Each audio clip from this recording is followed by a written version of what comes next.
tonight for Let's Talk. This is probably our first long live Let's Talk. We're doing it in conjunction with a couple of different entities. So we're doing it in conjunction with the podcast Same Crap Different Day. We got Lady Wu from Vital, who's going to be our interviewer. And tonight we're going to talk about something that's pretty near and dear to my heart, and it's coming out to your parents.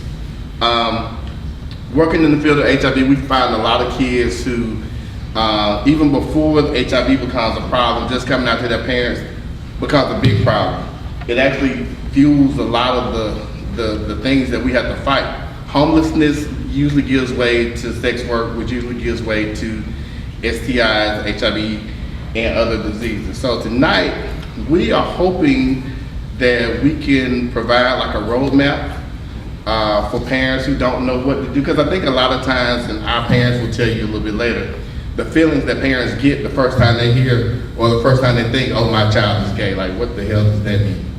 So with that being said, I'm gonna bring Lady Wu up and she's gonna continue, but our first thing once she comes up is gonna be a story, a coming out story by one of my good friends, Chris.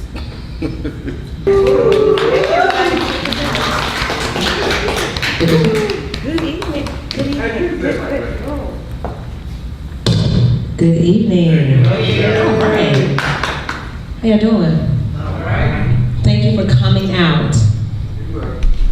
Yeah, I got that. Coming out. All right now. All right. So y'all don't have to be quiet. It's a conversation, but we probably will have some audience participation. Who probably serve the role as the crew. So I know that I had names in my phone, but my phone is going live. Hello, live. Chris go first. Chris, come on up.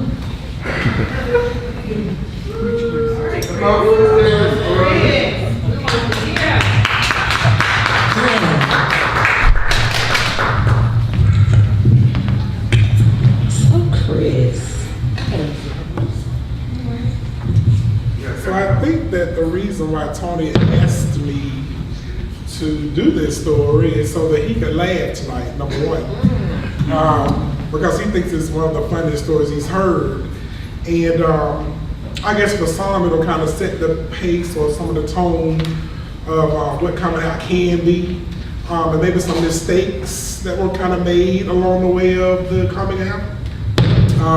So let me first say, so you'll get some little understanding, that growing up in the house with my mom, my mom and I sound a lot alike when I was a lot younger. So when my brother was in another room, if I called him or if she called him, he would just say ma'am for the sake of safety.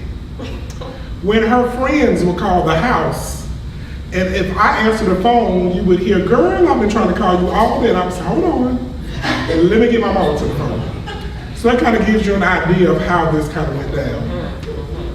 I was about 15, and this is really a coming out, I guess it's kind of a snatch out.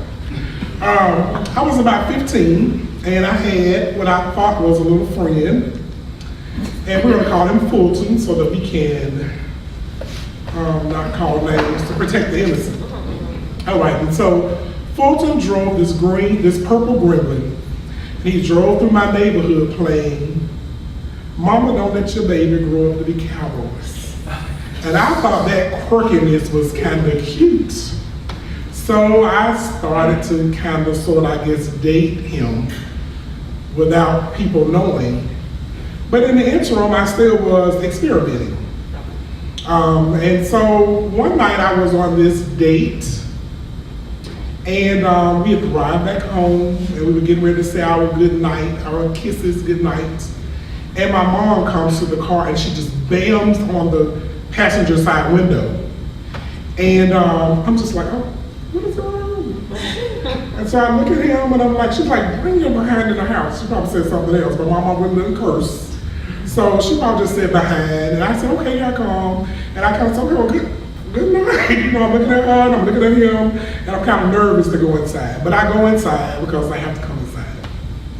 And she shoves this phone in my face.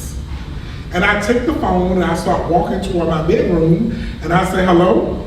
And so Todd was on the phone. And Todd said to me, what took you so long to come back to the telephone? was like, so long, what are you talking about? And still I felt this sharp pain to the back of my head. And I went down, the phone went one way, and there was this woman standing over me I didn't know anymore, beating me with this broom. Until the broom broke. And she storms out of the room. She is angry. And she tells me to go to bed, and she doesn't want to see me for the rest of the evening. So the following morning, it turns out that Todd called and assumed he was speaking to me, but he was speaking to my mom. And in so doing, he spilled the beans. I guess he was calling to thank me for sex or whatever we had done or whatever the situation was. And she went on to say that he told her about other boys that I called myself liking. Like, please don't like Z because he's not the guy for you, I'm the guy. Don't like Fulton, he's not the guy for you, I'm the guy kind of situation. And she just listened and took all this information in. So she got a whole lot of stuff within however long they were on the phone that she really didn't need. Some of the stuff she knew, but she said these words to me. Baby, just promise me that you don't put your mouth on the boys. And I just looked down, and I'm thinking to myself, what else you do? You're just 14 or 15, like what does she mean? I'm thinking, but I'm really good, you will be proud, kind of thing, you know. And she looked at me. And I said, no, Mom, I'm not doing that. Like, that's nasty. But at the time, I was just 15, what else do you do? I mean, I knew nothing about sex. She didn't talk to me about sex for real. So, she's RN. She goes to work the following day, I go to school. She comes back home. Tuesday, she tells me I'm not going to school, I have to have a physical. So she takes me to our doctor, and he gives me a full physical. He checks my mouth, and he checks my feet, and my hands, and my anus. He checks everything. Excuse me. And so I was a little nervous, because when he got ready to do the anal exam, the rest of the time he had his gloves on. But he took his gloves off. And so he gave me this stuff that I was supposed to insert every day. I don't know what I was supposed to do. But I told my mom, I said, something was wrong and kind of funny. I mean, I never really felt this way before. But when he got ready to do my anal exam, he took his gloves off. And my mom said, that's really strange. And something came of that. I never really knew how she handled it. But the following day, she said to me, I'm not ready to deal with you. So you're going to this place, and you're going to be there for a few days until I can get myself together, until I get my mental together.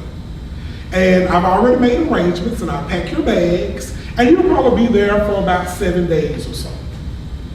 So I get to this place, and there are all these little young boys, and there are white boys, and there are black boys, there are Hispanic boys, and I don't know what to do, and I'm just scared, and I'm like, are you sure you're gonna leave me here?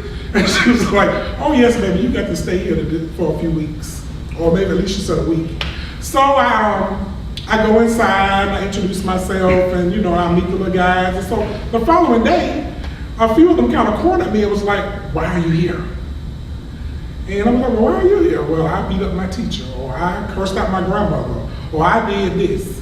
And I said, well, I'm in here because my mom found out that I was gay.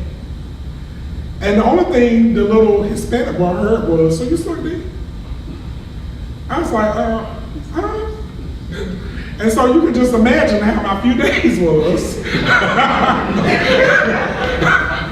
For the next few days, it was a lot of practice because people knocking on my door throughout the night. I mean, just night after.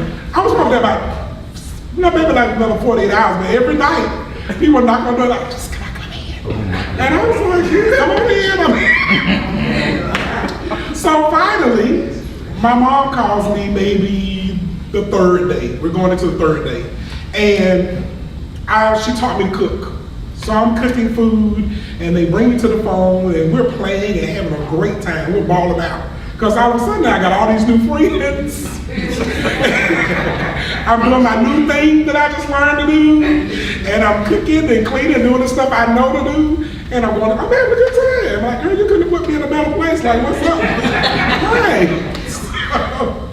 So she calls me and she's like, what are you up to? And I says, well, I'm cooking. She's like, okay. I said, that's one of the chores they have me doing. She was like, really? I was like, yes, ma'am. And so some boy taps me on the shoulder. I was like, oh, stop playing, Johnny. And stop playing, Bobby. And we just kind of, And she said, what is going on? I said, well, we're laughing and playing, and I got to finish cooking. Mom, I got to let you go.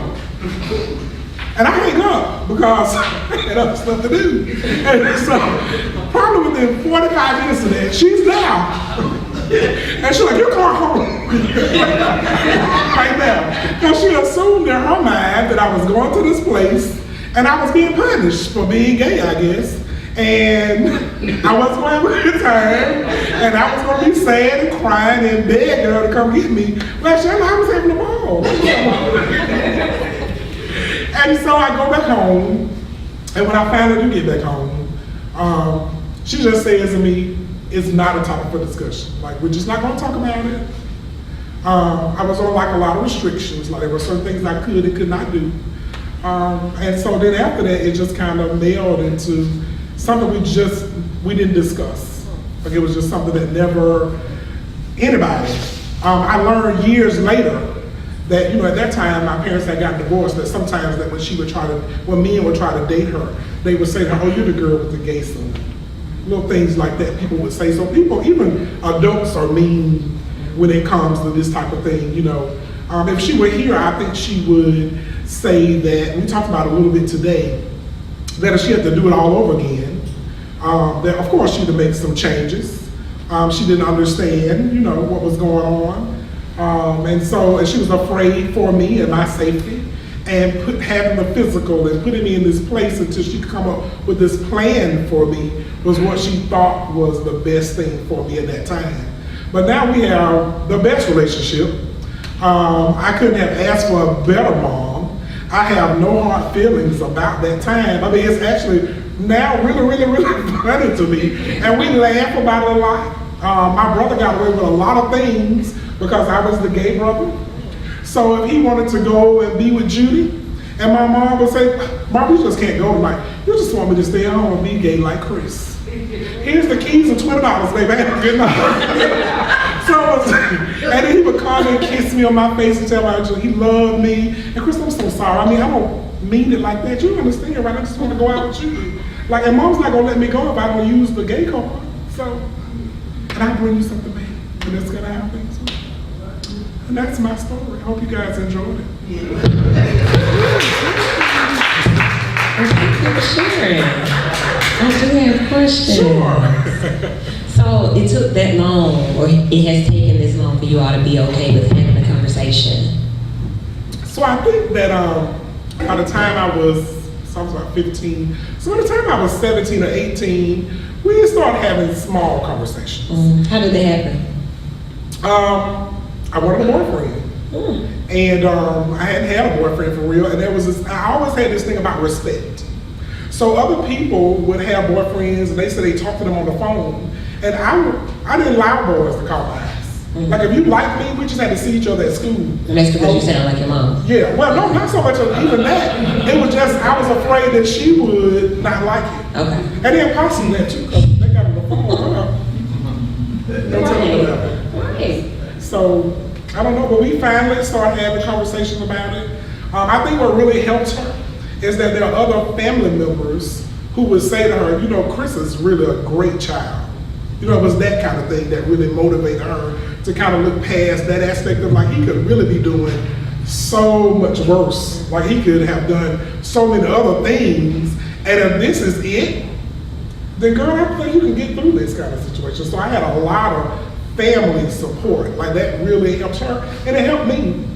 I remember being at family functions, and I didn't have a lot of kids my age, and I had older girl cousins and younger boy cousins, and they were out there booty popping. I remember at an event, and I kind of got there and I called myself booty popping too. And some man was like, who is that gay boy out there? And my uncle was on the turntables. He stopped the music. Like, hold on, that gay is ours. Now, if you got a problem, you got to go, because he belongs to us. And I was like, what is going on? So that family support from her brothers and sisters and people like that really helped encourage her to kind of embrace that it could be, I guess, worse. Because I didn't think it was a bad thing. I think the only thing when I think back now is that she didn't have the educational aspect of how to talk to a gay son, I guess, per se. Because the only thing she really told us about sexual stuff was, if you get anything, go down to the Watkins Clinic. You know, I know what they said, right? Don't come home with it. Like, don't bring whatever you get, don't bring it to mama's house. You go down to Watkins Clinic, tell them who your mama is, and they'll take care of you. Okay. So it's kind of like that kind of situation, yeah. So education is important. It is. And once mama became a little bit more educated on how to handle different situations, do you feel that at that point it was necessary to talk about it? Because now we are all educated, and I'm educated, you're educated, I'm good. I'm gay, but I'm good, I'm okay. Did it change because of education, or do you think it just changed because of time? I think a lot of time, for one thing. And I think second, some education. But I just think that mostly it was just the time. The more time we had together, the more time she had to learn that I always looked at it as like this death. Like parents go through this, they have this idea that this is my son, who he's gonna be. And then all of a sudden, you've got somebody that you don't know, or you assume you don't know. And so I just had to kind of remind her that I'm still your little boy kind of situation, or your big boy, because I was the oldest, I was the quote unquote man of the house. And so that kind of, you know, kept us close. So I continued to do the things I did, and we got through it. And I'm really proud of, you know, the relationship we have. I'm proud of the person that she allowed me to be. And I'm really proud of the person that she is. I think that, you know, it was important that after the hurt, because again, for me, I always look at it as a death. So after the anger, and after the other little things that come along with symptoms of death, then you get a chance to open up to this whole new identity or new reality. And so this was her new reality that she had, this special son, is what she called it. You all have anything? Any questions? Yes, sir. You know, I just heard you say that some hurt, and you were saying that anger, he was the man of the house. And first off, thanks for sharing and having the courage to share. That was really powerful, and I could relate to that. But again, you said about anger, you said there was some hurt, the man in the house, and you said you were beaten when he was young, and then the isolation. I don't want you to relive this, but was there any therapy or any treatment for mental health or some? I know you said support with your family, though, that with other behaviors and environment, you got older, even where you are today, that helped you to get to where you are and dealing with that, because some of it could be very traumatic. I didn't have, well, I take that back. Now that you say so, I did go to some therapy, and that was a part of what she did. So during the course of, I just didn't recall, of me having the physical, and then of course going to the boys' home per se, and then my next step when I got home, a part of that is that I saw a counselor twice a week until he just kind of said the same thing, like he's gonna be okay kind of situation, and it helped her. I don't know if it really helped me. I'm sure it did at some point, but I just kind of got a chance to go in there and just talk about it. So I guess being able to just dish it out to someone who wasn't necessarily being judgmental or who wasn't hurting like she was hurting, gave me a chance to just tell her all kind of stuff. I'm sure he wished he had never had to hear. But you know, at that age when you're just finding, you know, you're at that age when you're finding sexuality. So you have this idea of what sex is. I don't really know what sex is. Like I said, I knew that we did this. And then when I found out we did this other stuff, I was like, ugh. So it was kind of, you know, like I didn't know. So for years I was in this bubble of, ooh, I don't do that kind of situation. So yeah, being able to let a lot of that out probably helped more than what I think it did. And like I said, so that really is a good thing. You know, like I said, some of the things maybe not so good, but that was a few of the things. Certainly I had to have a physical. And so he says I was not HIV positive, blah, blah, blah. And I think I had a physical maybe 6 months later. And like I said, I was just experimenting something new. So I wasn't doing a whole lot of things that I guess would have been too risky. But then I learned that, you know, what the risks were. And so I think it helped for both of us. My brother being a straight man and myself. I think that with this new journey, then it also outside of him, you know, using me to get out of the house, kind of helped both of us, you know, learn more. And I appreciate her for that. Any other questions? Well, thanks for listening and thanks for coming out. I'm going to yield the panel back to Lady Ruth. Thanks for Indeed. So now we're going to hear some coming out stories from two different angles. Coming to the stage right now, Tony Christian Walker. Put your hands together for Tony. Another one on the platform. His mother, Joanne Walker Lucas. Mary Stevenson. And his mother, Mary Jackson. We'll come to them. I think it's okay that we go to them once we have our ending of our conversation here and see what they've said. So welcome. Thank you. Hey. Coming out, why is that even necessary? You know, so I've heard people say that it's not really more, it's not more coming out, it's kind of letting people in. You know, because we know who we are and we kind of hide ourselves from the people who love us. So it's kind of more like letting people in, I think, than coming out. I don't know where that came from. You know, our lives are Okay. Legit. All right, so your thoughts on why coming out is even necessary or letting people in?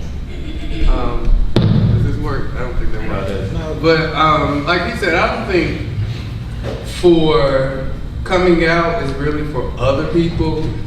For me, it's coming for, you know, because it's not important to me how other people, you know, who you like, how you like them, and I don't think it should be important to you. But for some reason, to a lot of people, it's important for, you know, them to know who you like and why you like them. Why that's important, I don't know. But that's just, you know, it's not a big thing for me. Okay, I wondered about that. Yes. I think one thing about when they say coming out is because of the fact that so many people their families don't even know. So by their families not knowing, then coming out is letting their families know. I don't think it's so much of the community or the world, but it's just to let their families know. That's the way I feel about it. Well, I'm saying the same thing, you know, piggybacking on what you're saying and coming out. I didn't know my child was gay for a while. And the way I found out was through a family member, and which was my niece, and which is his first cousin. Okay. And she knew a whole lot more than I did because we have a close-knit family. And she knew more about him than the person that he's staying in the house with. So, you know, it kind of, when she came to me, and I was like a mother to her, and she said, I need to talk to you. And, you know, she said, I don't want you to feel a certain kind of way because he didn't come to you. And I felt like that I always had the door open for my children to come and talk to me about anything, but it wasn't that he wanted to talk to me about. What would make your cousin feel like she should go and talk to your mama? And how did you feel about that? So, honestly, this is the first time I'm hearing about this conversation. But I mean, because, you know, this is about, you know, coming out. And honestly, 100% honestly, we haven't ever had that conversation. And it's kind of like, you know, for me was understood, it doesn't need to be said. But to answer your question, like you said, my family is we are really close. And, you know, yeah, and she's like my big sister. But after this, you gonna go talk to her? Well, I can't talk to her now. Okay. She done passed on. Okay. But she's like big sister. So, like for her, she's kind of like the cousin I am now. When there's some stuff going on, they gonna come to me. But then if it's something I need to pass on along, you know, I'm gonna do it in that. I gotta say it right. You know, I got to tell her, but I got to say savior while I'm telling on you. And so that's why I wouldn't be mad, because Okay. it was kind of, you know, because I've been in that situation where Okay. I'm like, ooh, no, we got to tell I gotta that. say. So, you know, and she did, it was because she loved me. She just wanted to, you know, be right. Okay, so the purpose of this conversation for others would be to help them understand that it should be okay. It should be okay. Should be okay. It should be okay. It should be okay. It should be okay, I agree, because Tony didn't tell me. I was a very young mother, and I always wanted my children educated about sex. I wanted them to know about alcohol, all of those things, because I was young, and there was a lot of things that I didn't know. But we're walking around East Lake Park, his two sisters and I. Tony was in school, and I know that anytime he and I talked, we were always bumping heads. And I'm going, what in the world is wrong? It's always something going on. And we walk around East Lake Park, and they go, Mom, we got something to tell you. Well, what y'all got to tell me? Both of y'all. Yeah, both of them. Now, I know nothing is going on with them. Mom, how would you feel if you found out that Tony was gay? I said, so? You're not mad? No. That's my child. But that's how I found out from his sisters. And I thought we had all three of us, I thought that we had a very close relationship. But I found out that he and his sisters were much, much closer. Well, no, wait a minute, that's not all the way true. Because, so actually, and I'm surprised that was when it settled with you, because I had been outed earlier. Don't you remember my college roommate who called? So she done forgot about this. No, I didn't, but I just did. There were things that I saw that wasn't my child, you know. So let me tell you the first thing that happened. So I had a roommate my sophomore year of college, and my roommate was like really eccentric. He was a little spoiled rich boy, and he used to beat up his girlfriend. So, you know, me and my roommates and one of our friends would see him jump on his girlfriend, and we'd be like, "Oh, I wish you would leave him." So summer came, and the girlfriend went home, and then another girl moved in like almost the next day, but he didn't beat her. So she lived with us the whole summer, and then summer ended, and then she left, and the old girlfriend came back, and he started with her again. And I'm like, oh my God. So one day she was just crying, and me and my roommate had told, my roommate was my boyfriend. We were like, girl, don't let him beat on you. You know, while you was gone, you know, Captain Resby was here the whole time. She was like, what? So they broke up. So we're like, okay, we done saved her from ass whipping. Well, I don't know what he told her, but it was homecoming at Auburn, and we saw them walking around together. He had her walking around with her. He looked at us, and he did me like this. So, Jennifer, you all right? So I knew something was going on. I knew something was up. Well, ironically, I also had a child my freshman year of college. That's what I'm doing, you like that? Yeah. That just meant it worked.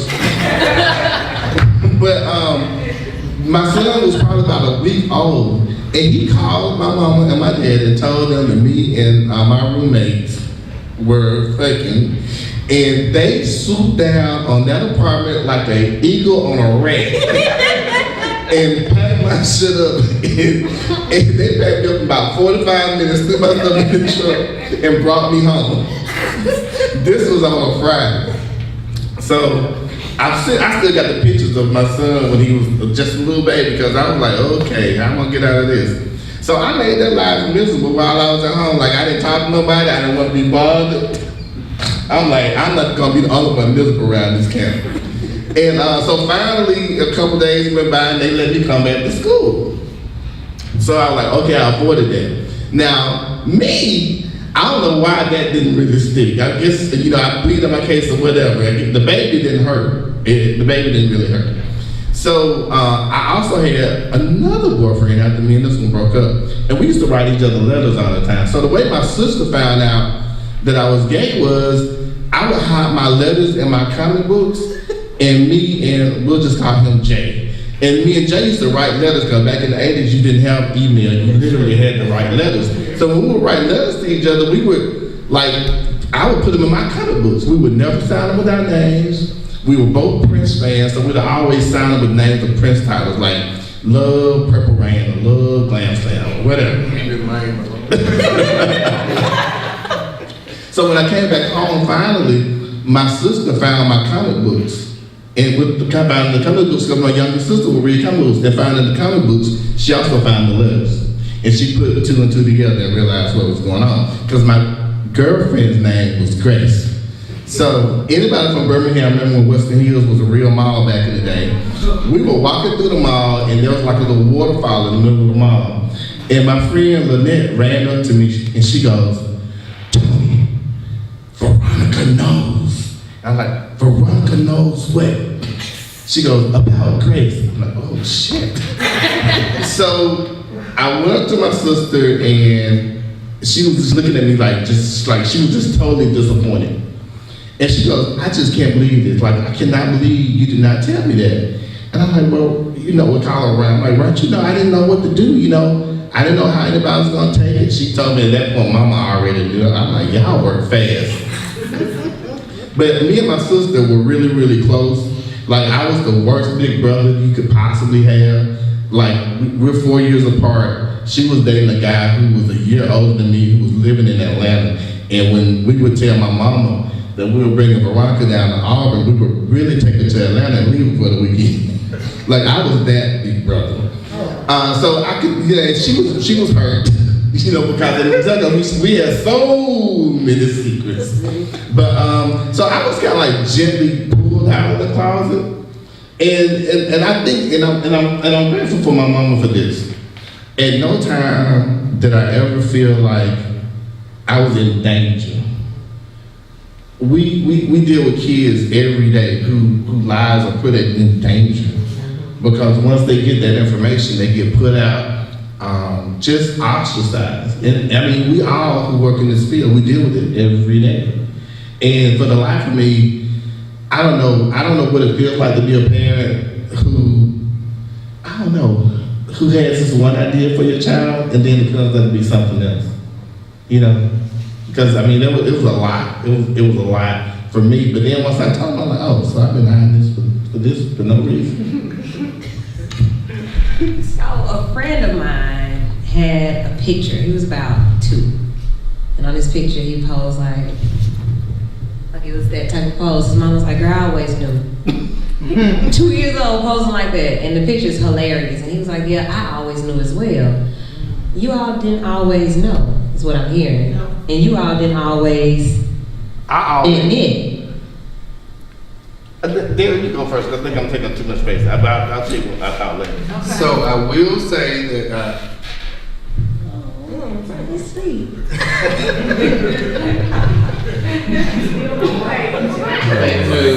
That's true. But I will say that I personally have always known. But so I'll say I had an uncle that was gay, and I saw how people were when he was there. You know, most of the time everybody was good. There were some people uncomfortable, but when he left, you know, there would be all kinds of comments made and, you know, all kinds of stuff. So I was like, yeah, I don't want that for me. But so, you know, there were instances where throughout I was always gonna be me. And that's one thing that my uncle that paid me, that was a conversation that he had with me was, just be you. And people not gonna like you, but just be you. And then a conversation with my grandma that was, if basically they say something about you that's true, what you gonna get mad for? So that kept me from a lot. I'm 37 years old and never been in a fight in my life. So during school, if you call me gay, you come, oh, okay, you know, moving on. And I didn't get all the rest of it. But I forgot what the question was. What did you know? Oh, but I knew from the beginning. I tried to fake it. I tried to have a little girlfriend. Yes. And there were actual females that really, really liked me. Even to this very day, yeah, but He actually, Tell it, mother. went to the prom, nice, beautiful, all beautiful pictures and all this stuff. My husband's classmate, and my husband's classmate is 50-something, and she saw him at the park, and she wanted to take him home then.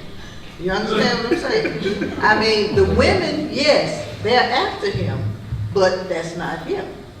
But me, in saying that, when I found out he was,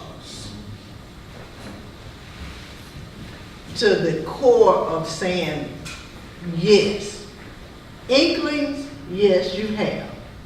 I had the inklings, but denial as a parent, because yes, I was looking and saying, okay, I'm gonna have some grandchildren and all these different things, but no. It can happen.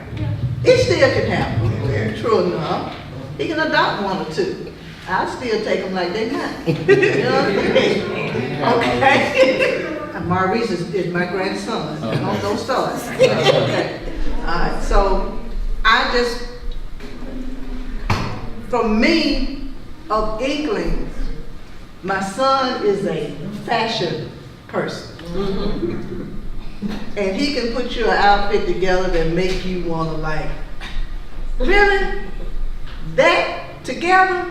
But when you walk out with it together, people are like, oh, I love that. I'm like, you know. So that was an inkling for me, and of him being gay.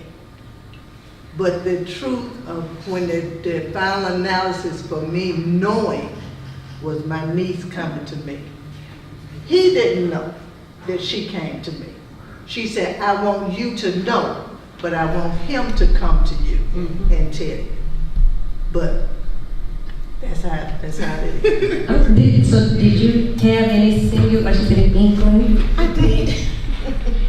I did have little inklings because he didn't seem to be, he wasn't a boy growing up. You know, the boy that shoot marbles and the boy that climb trees and the boy, because during those times kids were outside. I was good at marbles and I could climb me some trees. But So there was still little things that were little inklings of things. But by the time he went off to school, and the next thing that I'm hearing is that this girl is pregnant.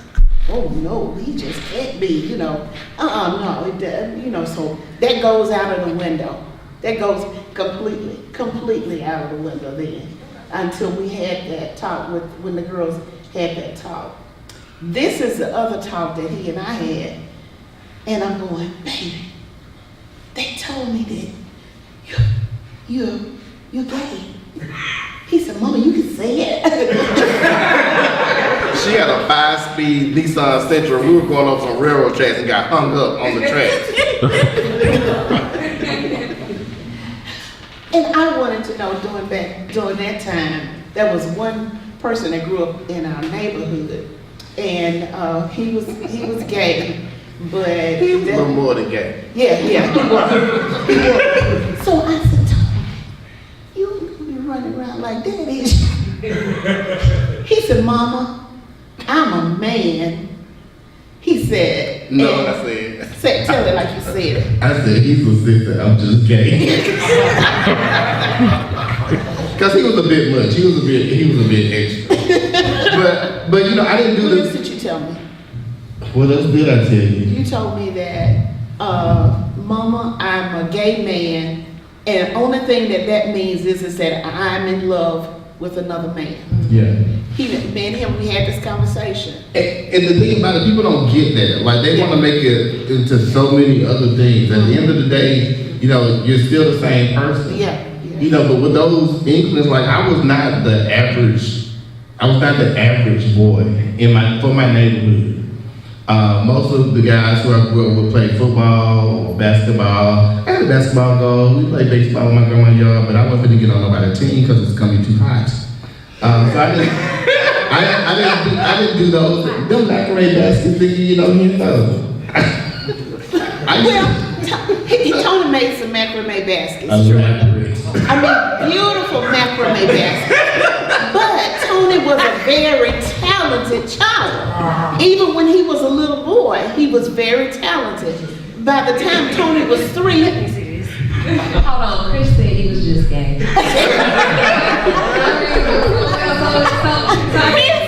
I want to ask about that because that's the part I'm coming out story. Like, so Mama said that Derek was great with fashion. You say he was making these elaborate baskets. Yes. But those things don't equal gay. Well, I kind of want to know. Mine was, you know, he was just very talented.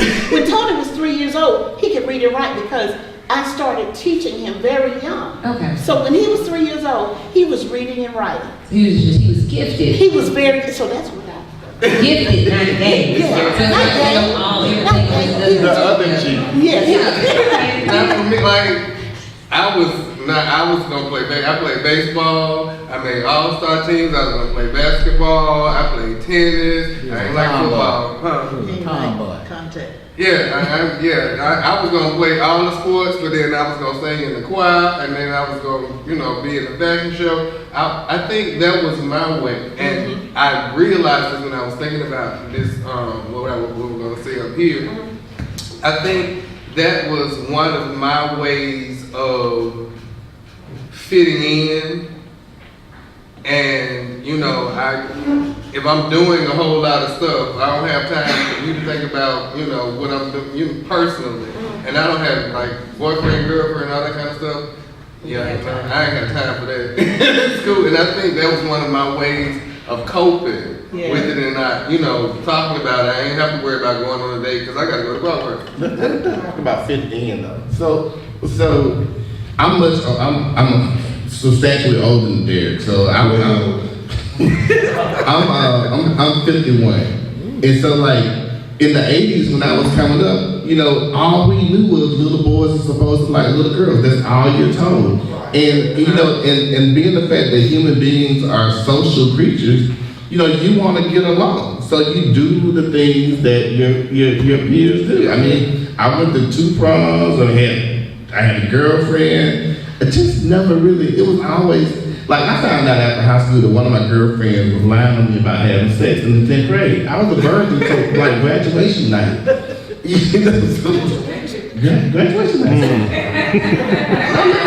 I was 21. I was 21.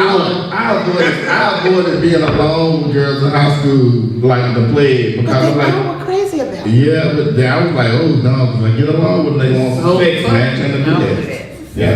But I was also gonna say, so, you know, I had a girlfriend and, you know, she got pregnant and I had a child, but those are all things that I did to get along because it was all, and it wasn't like I was trying to be DL or in the closet. I just didn't want to have to deal with being ostracized by society. You know, when he came along, it was probably a little bit better. And now, like, I don't even understand why people even go through that mess now. I just don't. So basically, like now coming out is unnecessary. Yeah, I mean, No, it's necessary. I think it's necessary, but I just don't think that it should be as big a deal as this. For the person or the peers? Who is it necessary for? That's kind of how we open the conversation. You know what you are. Like, So, Mom, let's talk about religion. I was about to go there. Yeah. So, well, you go ahead and go, do your thing. But we know how he is. So it's okay. It's okay. Spirituality next, and religion next, and church next. So Tony and I have had this conversation on several occasions, which is why I was going here next. The part about the parents and you having to basically usher your child into being okay, or you have to be okay for them to be okay, and to have this is my child and he's who he is and I'm okay with it. And I'm gonna protect my child by all means necessary. But then you go to places like church where it's okay. We want them to lead the songs and teach the songs and play the keyboard. We want them to do all of that. But, hey, man, it's just not gonna work. How do we have a problem with me? So that was never a problem for you? No. And then what people deal with from church? The wedding. Well, okay, you talking about when you got married? Yeah. Okay, yeah. But she's talking about during the time that you was growing up in church. I mean, Tony grew up in church. Tony was superintendent of Sunday school. All of these things. He grew up in church, so that was never a problem for us. There were people that would whisper, but I didn't deal with it.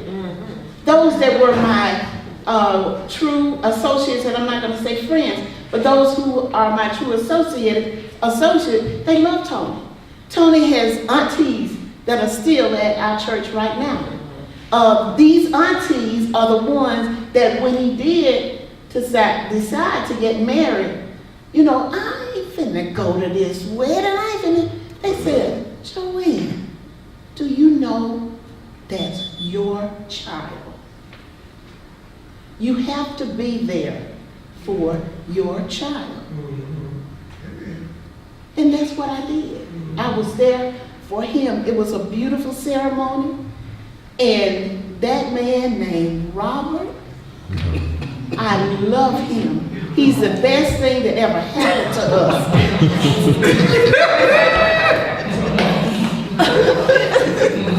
So then we keep it because church, we just like grow in school, we go to the next grade, we go to the next level in our spiritual lives and in our religious spaces. Yes. So some things that you've heard of or saw that your son went through with church.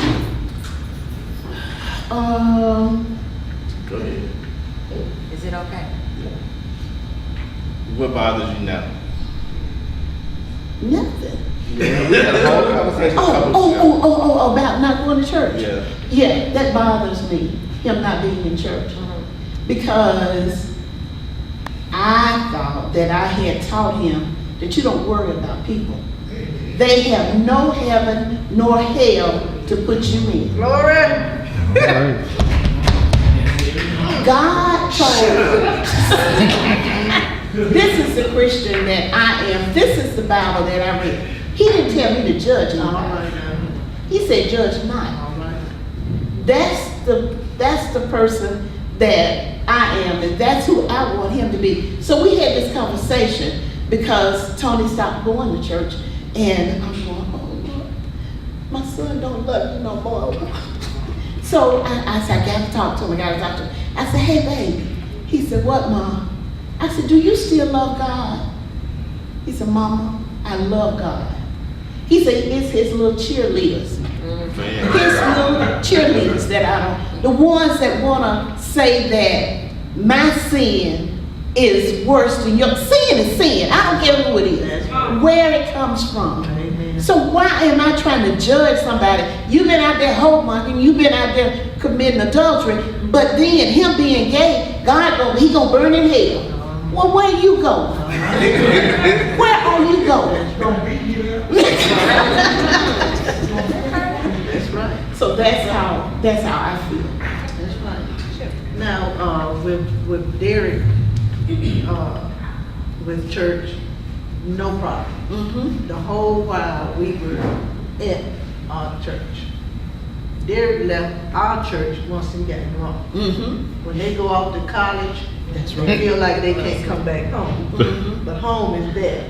But I don't care where you serve. Mm-hmm. That's it. If the God is in you, That's it. I don't care where you go. Mm-hmm.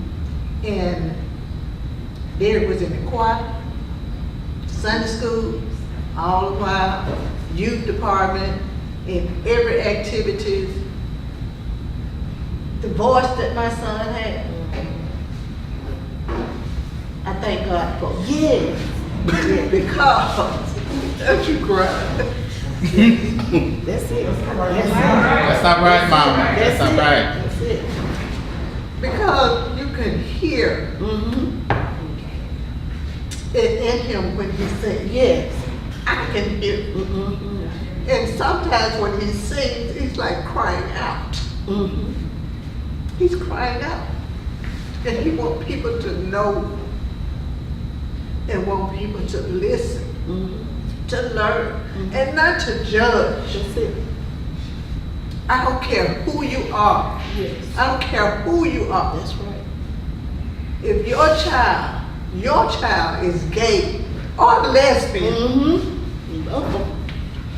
they are yours. Yes.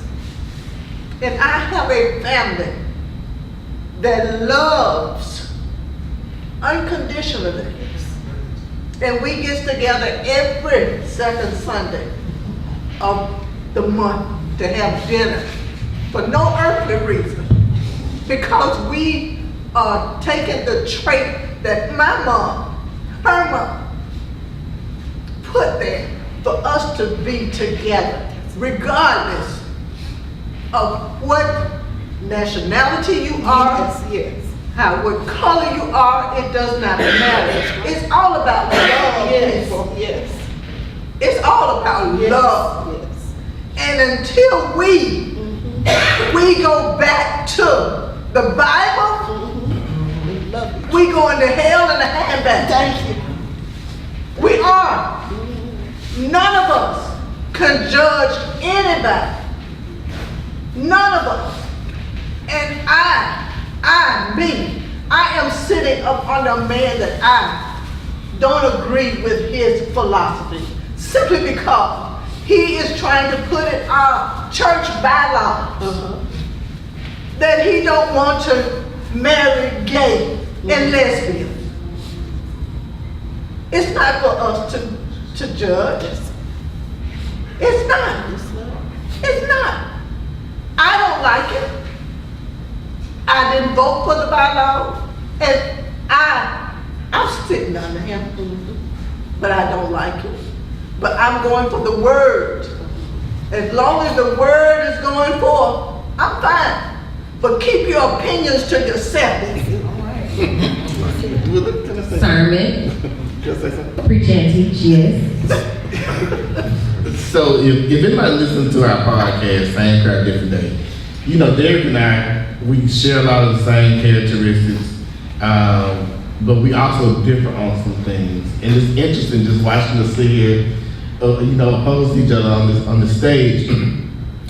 Like my mama said, I was in church, I probably went to church more than she did, back when I was going.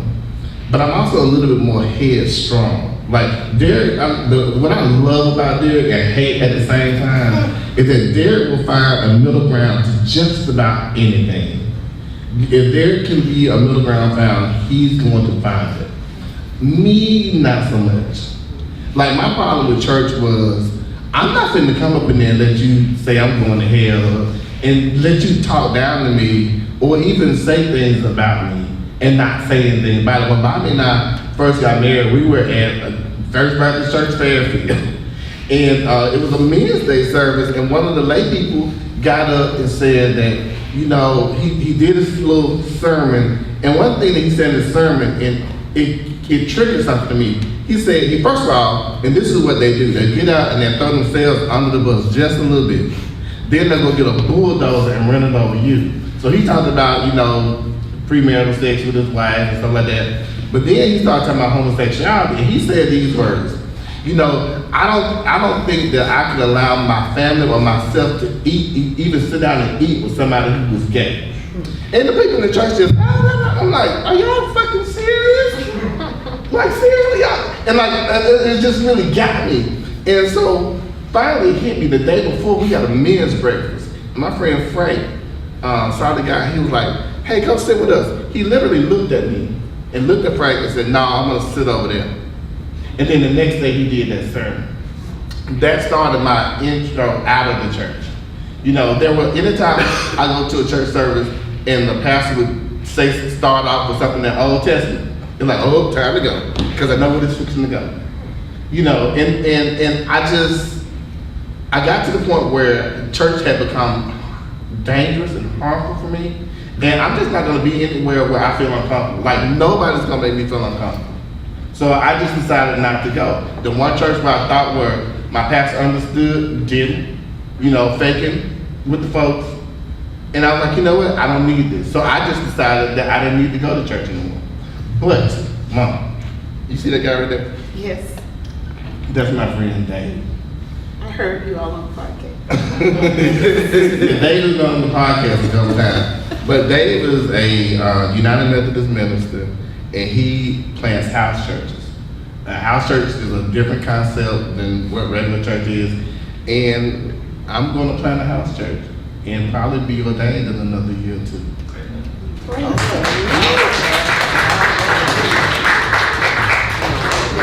That may not be a first G.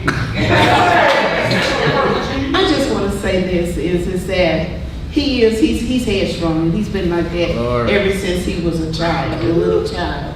But what I've taught him, and Derek said the same thing, it does not matter about what people say about you. Because, like I said, they don't have any heaven or hell to put you in. And it's no telling what he's gone through or what he's done. And if he has not asked for forgiveness, and if he's sinning and asking forgiveness and continuing to do the same thing, where he going? So it's a place for him. So, but, praise the Lord, praise the Lord. That's all I can say. But don't let other people, if you're listening, don't let other people put you in a dark place. That's right. Know that you have somebody that you can talk to. Know that there's somebody there for you. Right. Please don't let anybody else put you in a dark place. Amen. Amen. All right, church. So, religion, talk about school a little bit, bullying, like coming out. I don't want to be, it's always the closet. I gotta come out the closet. What's the closet? Anyway, you gotta come out. And then bullying is one of those things that pushes you back in the closet. Sometimes in real life, people will put you in places and say things to you and hurt your feelings and make you feel a certain way about who you are. What are some of those experiences that you had as far as coming out? Because that's why we're here talking about coming out, bullying about coming out. Or none? I can't say that I really experienced a lot of bullying. Like I think the one that was stuff that happened in school, but the one time I just remember, I ain't gonna call his name, but walking through the courtyard and somebody just like really loud yelled at why was I switching? And everybody started looking. So, me being me, and yes, I was in middle school, and I had a little smart mouth thing too. I just turned around and I said, well, why is you looking at my ass? And everybody said, ooh. And that was the beginning and the end of that. Okay. So, that was it. That was it. And as far as bullying goes, you were calling me gay. I'm like, And I'm just gonna move on. So that was just me. So I didn't really have a lot of that. Okay, Tony, a lot of bullying. Yes. Cause you was bad. I was not bad, I was just different. So like Derek had an advantage over me in high school. One, it was a different time period. And second, he went to an all-black high school. I went to a majority white high school. And we grew up in a poor neighborhood. And one thing that people don't understand is the link between poverty and educational attainment. People who live in poverty typically don't. They can, but they don't have the opportunity to do the educational achievements of other people. I have been like different intellectually since I was a small child. Like my baby memories, I can remember my sister learning to walk, she's just a year under me. So I've always been like in a different space. So when you are poor, from a poor neighborhood, y'all are busted into a community in which they did something which is now illegal called tracking. Tracking is when they arrange kids in homerooms according to their GPAs. Most of y'all probably in homerooms according to your last names. The good white folk in Pleasant Grove, in order to keep the poor black kids away from their good white kids, they arranged them in homerooms according to GPA. So I had a high GPA. So I was in the top homeroom. There were 2 other black people in that homeroom. Second homeroom, you had a few more black folks. Third homeroom, you had a few more, and the rest of them were in the 4th homeroom. So I got picked on, not necessarily for being gay, but just for being different. You know, I always had good grades. My mama taught me to be mannerable. Like I was a good boy. So I got called, and those were, and it's interesting, in our, heteronormative, misogynistic society, men who have a gentle side are automatically called gay. It's almost like if you're just nice, then something's wrong with you. You're not a real man. And it plays itself out in a lot of different ways, even in heterosexual relationships. So I was bullied, one, because I was smart and different. And then I just wasn't the boy that other boys were. Like I wasn't gonna play football. I wasn't gonna bash me up on the field. I had a little flicked jump shot. I think the most embarrassing thing that ever happened to me, and this coach, we had our 20-year reunion, and he said something, he spoke to me, and I snapped at him, and he didn't understand why, but I was holding some anger from 7th grade. We were out on the football field for PE, and we were playing football. And Coach Jones threw the football, and I caught it. And I didn't know how to hold a football, and I never played football. And all I could hear him go was, "Look at Miss Walker go." But what I didn't realize was they do that to straight boys all the time. But I'm hyperly sensitive because I am, I knew I was different. Never played football. And then this grown ass man referred to me as Miss Walker. Oh my God, that was the last time I think I touched football. So for you two, bullying was not just this everyday situation, but a lot of times we hear stories of just. Oh, mine was every day. So it was every day. Yeah, I was every day. You were beat up too. So you were beat up as well for being different or for being gay. I don't know. Like one of the reasons why I got beat up still doesn't make any sense to this day. This guy thought that I was trying to take his girlfriend. So him and 2 of his friends caught me in the boys' bathroom. 2 of them held my hand while the other just slapped my face for a minute. That was the fight? It wasn't no fight. That was the bill? Yeah. Don't minimize. We did say about you to a white school, remember that. Okay, so maybe that was traumatic for you. We're not going to discredit your traumatic experience. Yeah. Don't minimize We're my not going to do that. We won't do that. Okay. But I do want to, because somebody may be watching, maybe somebody here that's not out. And when I asked the question initially about why it's important, why is this vital, why is this necessary to come out? And I saw a hand back here, and I saw some movement over here, and I want to kind of know why it's important and what would you tell somebody else that's contemplating making this grand announcement. And I would add this piece to it. I hadn't made an announcement about anything. So that leads me to ask, why is it necessary? And that's exactly my point. Why is it necessary? Again, like I understand from, I understand the family perspective and, letting those people know that love you and that are close to you. But again, I don't agree because why does it matter? And I guess it matters because we know that people on the outside are going to look at you and treat you differently once and if they find out. And so I guess it's just to make other people comfortable. And for some people it's to make them comfortable. There are those people, I am gay, hear me roar, wear my flag, but that's not everybody. That's the same with the Black Lives Matter. You know, most of us in here are black, but we're not all out there, you know, pounding the pavement in this, you know, in the streets. So it's just really what you're comfortable with. If you are ready to hear some, you know, stuff being said, then, you know, so be it. But, you know, just do what's comfortable for you. Let me say this. I think the problem is people make too many assumptions about people. Like we walk into a room and we automatically evaluate people and we look at them and we say, oh, well, she's mean because she's not smiling, or, you know, he got a nice outfit, he must be gay because straight men don't dress like that. You know, we walk into rooms and we make assumptions. Should someone have to come out? No, I don't think that they should have to come out. I think that, so let me tell you what it looks like for me, or what it used to look like for me.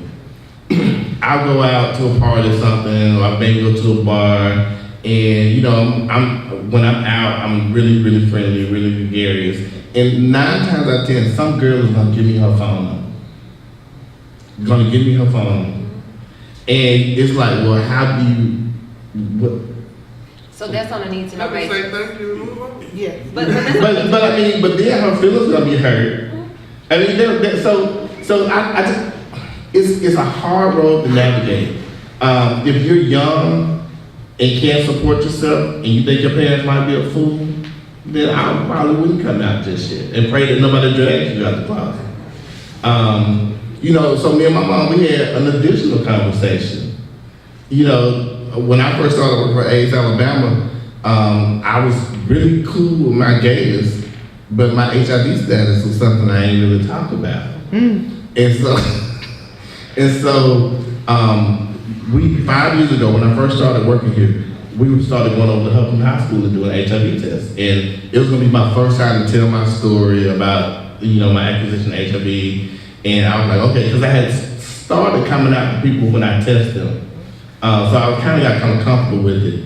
And we go over to Huffman High School, we get ready to go in, and all of a sudden it hits me. Your nephew T goes to Huffman, and you haven't told your family yet. How's this gonna work? So I'm sitting in the parking lot like, shit, what am I gonna do? And I call my mom, and I said, hey mom, how you doing? And she's like, I'm good, baby, how you doing, Kiki? So I'm like, somebody need to tell you. And she was like, what? I said, well, I'm over at TE school and we're gonna do a presentation today and talking about HIV. Oh, that's nice. I said, well, I'm gonna talk about my own story because I'm HIV positive. She's like, okay, well, are you taking meds? I'm like, yeah. Well, they seem to be working for you. Yeah. Well, all right then. I said, you don't have no questions? No, I'm good. She ain't asked if I gave it to you. And then I said, well, look, I know you and the girls gonna talk, because my mom and my sisters talk every day. Like, I know y'all gonna talk. If you have any questions, you know, just gotta let me know. Okay, we will. Well, that was 5 years ago. We still ain't had any follow-up discussions on it. And again, my situation is not typical. I mean, it's not typical at all. I think the fact that me and my mom kind of grew up together may have something to do with that. And I just wish more parents could just look at their children and see that these are my babies. You know, regardless as to how you identify, gay, lesbian, trans, it doesn't matter. These are your children. Yes. And they're always gonna be your children. And I just really question anybody who has a religious belief that is so strong that it will make you not love your child. Like, find the God in that for me. You can't. Like, find the God in that for me. It's not there. You know, so I've been fortunate in that aspect. No, that's the question. Yeah, so it was National Coming Out Day Last week. last week. So some people may have wanted to, but just didn't know how to or had questions. So this has been a great forum to kind of get some juice, maybe. You said what now? can give a good reason of why it's good to come out. Oh, so we're gonna stick on that one, okay. I think for me, my thinking, the best reason to come out to parents and siblings is because they're your biggest allies. And when you go out into this world, it's a mean, nasty place. And I got some sisters sitting around me, some brothers sitting around me, and I love them. And I trust many of them. But when I really need somebody, I can always rely on Andy Dawson and Marvin Cummings. Even if Crystal's not available or Tony's not available, I know that those people are going to be the people that I can depend on. So at least for those individuals, I feel like I can announce it to the world. But I think just for your core people, they need to know who you are and what you believe and how you feel, so that when they get out into this cruel world, because there are going to be times when people are going to say, "Church, you know your child's game," kind of situation, you're on the other side. And I love my son. And y'all, you know, whatever the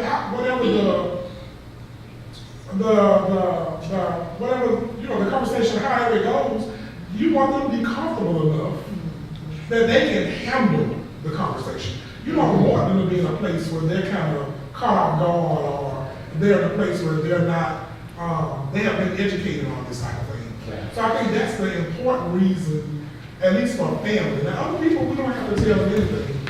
But just for me personally, I think that's your best reason to want to come out. Okay. You know, Piggyback off him, it may be important, but, you know, flip that coin. Then you have someone like me who parents know, oh, you should pray more, you should have did this. They kind of revert things on you. So friends are not poor and not family. When family has let me down years, they love me, but I can't go and discuss a failed relationship or how I'm feeling or get advice on my, you know, on things that are happening with me, because they just don't want to talk about it, you know. I'm glad you brought that up. You need to pray. Have you been to church lately? You know, that kind of stuff. It's never, well, let's talk about it. Well, how, you know, how did this even come about? How are you feeling? They couldn't tell you what I've been doing the last 10 years in my life. So this is my core. For me, it's like sometimes you wonder, was it even worth it? Should I have just kept it? That's a good point. That's a very good point. So it can go both ways. So it's individualized. It is individualized, so that's when we say that you can always find somebody to talk to. I think Chris was talking about when he spoke with his therapist, or like the different opportunities where he was able to just talk about anything. You can do that. So like I need to kind of rehearse if I want to or not. I don't know if I want to. If I did, what would I say? That's the type of stuff that you come and talk to us about. Together, please. I just want to say one thing. It's also, I think it's important to have some type of support, or a group of people, or a support system for those people that can't come out to their parents, or their parents don't understand. It really bothers me when I hear this young lady say that, you know, her parents are saying, you know, she should have prayed more, or this type of thing. That means that they sit and they judged her when they hadn't even read the Bible. They really don't know what the word says, okay? But they've already poured out judgment over her, over the things that she's done. And that's so sad. That burns me up. It just really burns me up. You know, that they can find something wrong, and I guarantee you that I guarantee you there's things in their lives, okay? There are things in their lives. So I guess they feel like God is not going to judge them on the things that they've done. Okay, because those were the little bitty things, you know. Like some people said, a little white lie. No. No, it's everything. But that really burns me up. But it needs to be a support system. Support is mandatory. So we had a question on one of the live feeds. Derek, did you look at it? You got it. I didn't quite understand.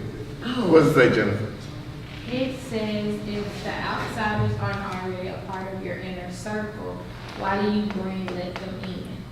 If the outsiders aren't already a part of your inner circle, why do you bring or let them in? Excuse me. I think we need to understand what that person means by outsiders. I mean, we all have outsiders and insiders in our lives. And maybe they're talking about people who feel like they need to make this public proclamation or do a parade to set their game. I've never felt like, excuse me, I've never felt like I had to do that. I've always told people, when people ask me about what, like people ask me sometimes, well, are you gay? And my answer would always be, now you crazy enough to ask me that, I'm crazy enough to tell you. But how you deal with it is gonna be how you deal with it. You deal with how I identify. That's not my problem. You know, that's totally not my problem. So I mean, sometimes you have to bring outsiders in to be your support group, like Crystal. I'll say this. My mom has always been really cool with me being gay. My stepdad, not so much.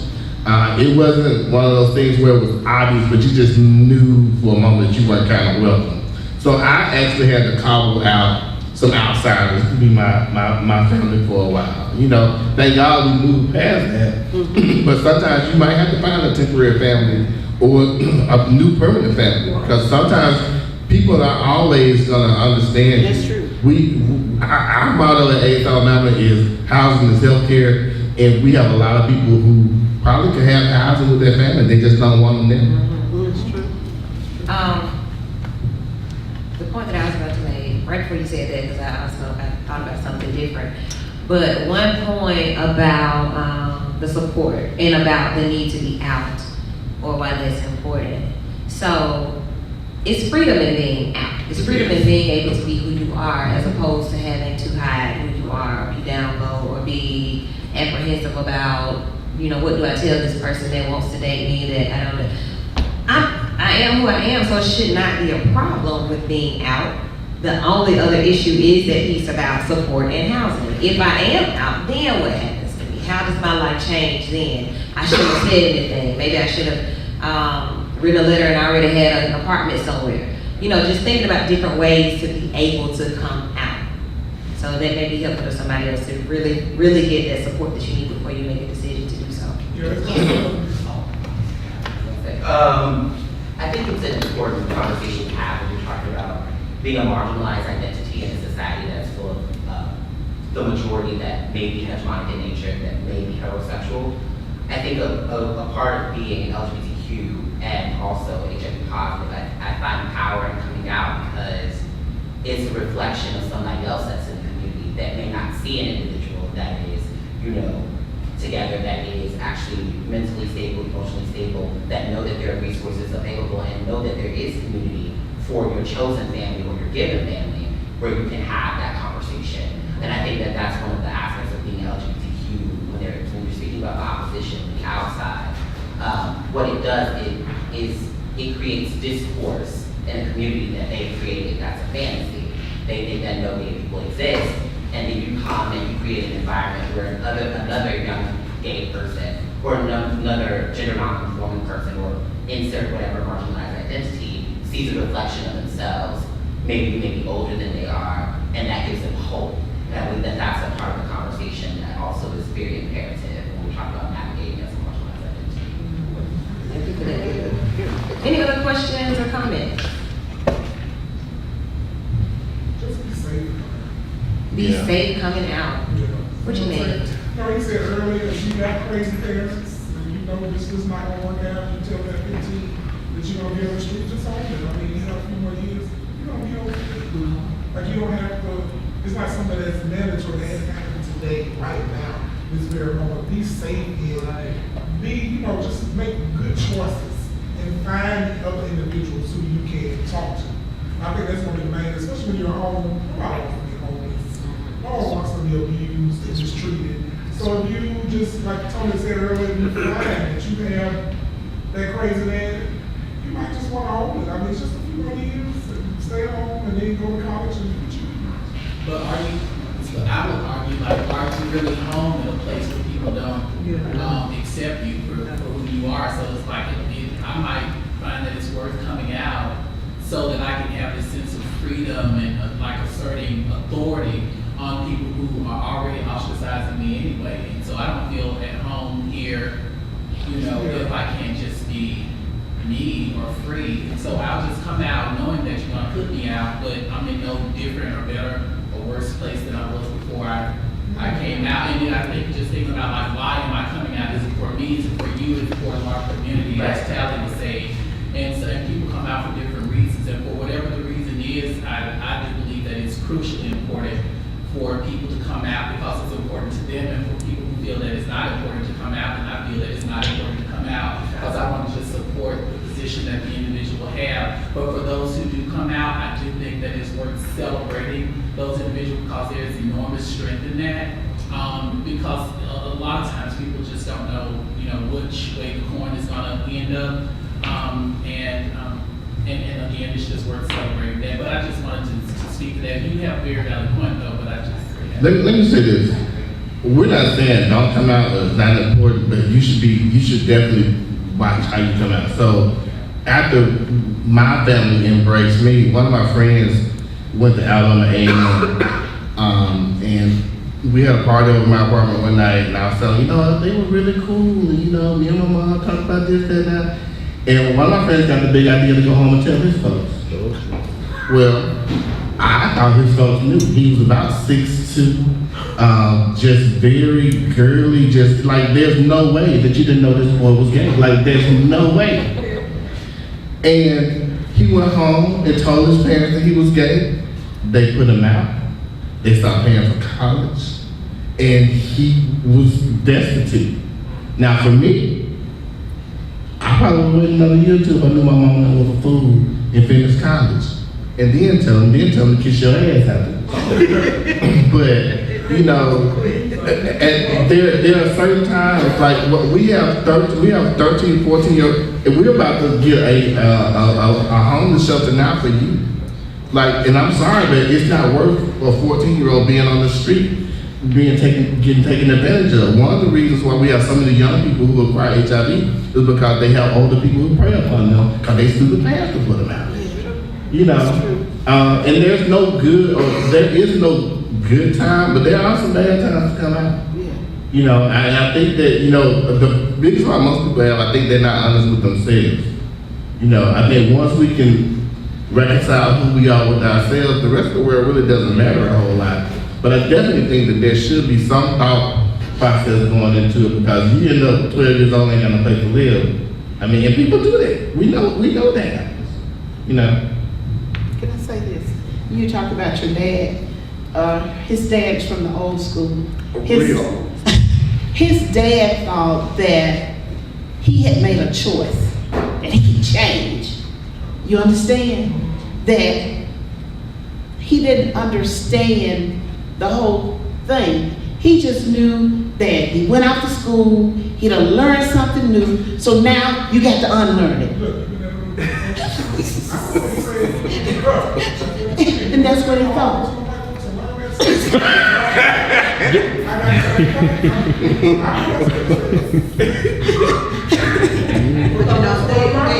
They actually feel like that's a learning thing, but it's not. It's not, and it's nothing that you learn. And as a parent, I'm saying I will put myself out there to actually talk to some people if I have to. Me too.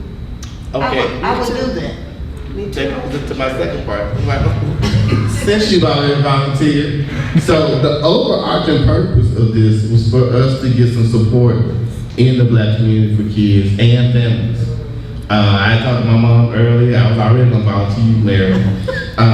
But I want this to be like the beginning of us having something similar to what P-Flag is for the white community.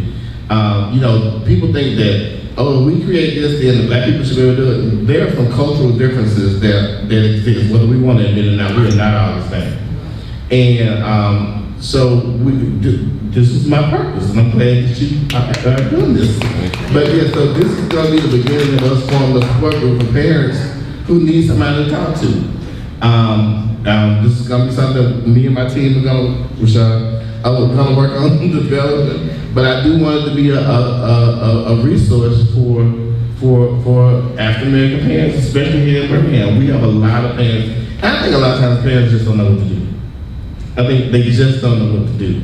But hopefully, you know, seeing other people who are willing to help them or walk with them through this, it's good to see y'all some good old church going with. You know, because they don't listen to y'all. Okay, come on back in. Yeah, come on. Well, I'm glad that your vision has taken shape. Necessary conversation, how do y'all feel about it? How do you feel? I feel good. I do too. I do too. So hopefully somebody else that was watching or somebody that'll see this later will feel good about the decision that they want to make or the decision that they decided not to make. They'll feel okay about it. And to also know that there are resources available and people who are resources that are available to you. Can I say one more thing? One more thing, Mama. Parents, a lot of parents feel ashamed when their child, see, this is not about Tony. This is about me. You understand? You know, I don't want people to know that he's gay because they're gonna look at me. Oh, you got a gay or a lesbian child. They forget about the child. They forget about the person, and it becomes personal to them. And if we can get them to understand, it ain't about you. It's not about you. So if we can get them to understand that it's not about them, but it's about your child, understanding your child, loving your child, whatever. If he has a mate, love that mate. That's right. Because that's a part of him.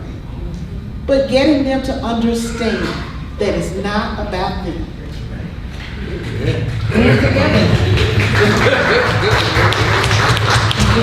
Close out. Invite him to the hug. So if you are, you know, have identified, not come out, need a place to go in Birmingham, the hub is located at 2217 6th Avenue South. We're open most days. You can give us a call at 205-703-4199. If you want to come by, we do testing, HIV and STI testing. We offer support for people in the community. We don't care how old you are. You can be a late in life gay or a new in life gay. We don't care. We just want you to know that this is a place where you can be supported. We're going to start our mom's group. We're going to have to work on that. If you have any questions, feel free to inbox us on any of our platforms. I want to say thank you to Lady Wu from the Vital Show. Of course, thanks to our mothers, our friends, and thanks to everybody who came out. This is something I've been wanting to do for a while, and I think that we're going to continue to do more things like this because we do need to build up our community. I mean, we really do. Go ahead. Vital is doing, we do dating, mating, and relating on the third Sunday. So Sunday we'll be at the vault for Are You Ready? That's the topic for this month.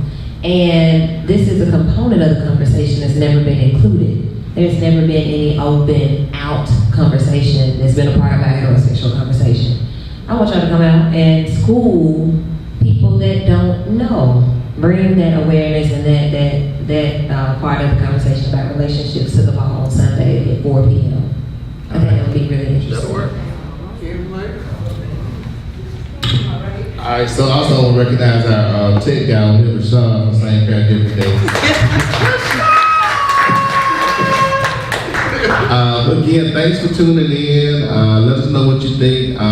You can go to Facebook and like the Vital Show. St. Clair Different Day is on most of the major platforms, SoundCloud, iTunes, you name it, we're there. So again, thank y'all for coming out and hope y'all have a